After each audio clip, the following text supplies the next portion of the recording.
Good morning. सकाळची सुरुवात झालेली आहे आणि आज आहे डे 24. सकाळी उठल्याबरोबर गोंडूला भेटणं इज मॅन्डेटरी, कारण आज सुट्टीचा दिवस आहे. आणि कालचा लेफ्टओव्हर पिझ्झा राहिला होता, म्हणून त्याच्यासाठी एक ट्रिक सांगते.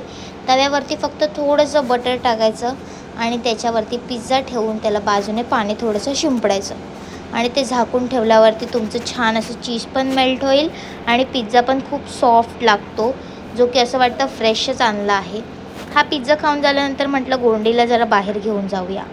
बाहेर घेऊन गेल्यानंतर त्यांना हा घेतला आम्ही लॉटी चोको पाय, जो की सगळ्या मुलांचा फेवरेट असतो. आज दुपारी जेवणाला बनवली होती वांग्याची आमटी आणि भात.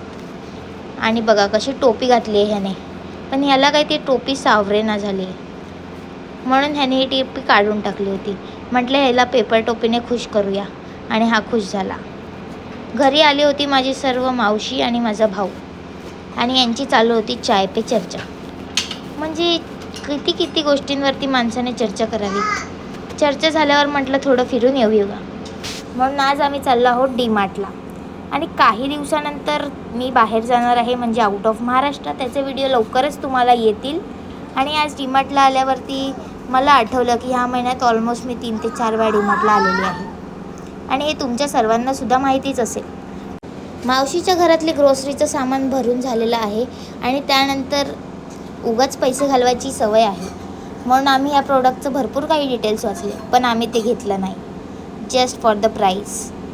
त्यानंतर म्हटलं थोडं ट्रिपला जाण्यासाठी शॉपिंग करूया, म्हणून शूज बघत होतो. ते पण काही फारसे आवडले नाही, आणि हा आहे भुताचा ग्लास.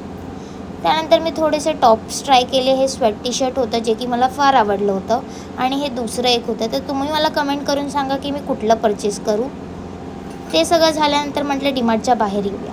बाहेर आल्यावरती पॉपकॉर्न घेणं मॅन्डेटरी आहे. आणि डीमार्टवरून ग्रॉसरी शॉपिंग केल्यानंतर घरी आलो, आणि हा पब्लिक पाखरं उडवत होता. म्हटलं मला गाणं लावून दे, म्हणून त्याला सुंदरी गाणं लावून दिलं. ते झाल्यानंतर हा डान्स करता करता गपचूप आला आणि पॉपकॉर्न खाऊन घेतले, का तर मम्मीने बघू नये म्हणून. पण मी तर याला बघितलं होतं. त्याला आणलं होतं आज आम्ही गॅसवाला फुगा, पण हा एवढा त्याच्यासोबत खेळत होता जसं की आत्ता हा फोडून टाकणार आहे. आणि हो, फुगा फुटला.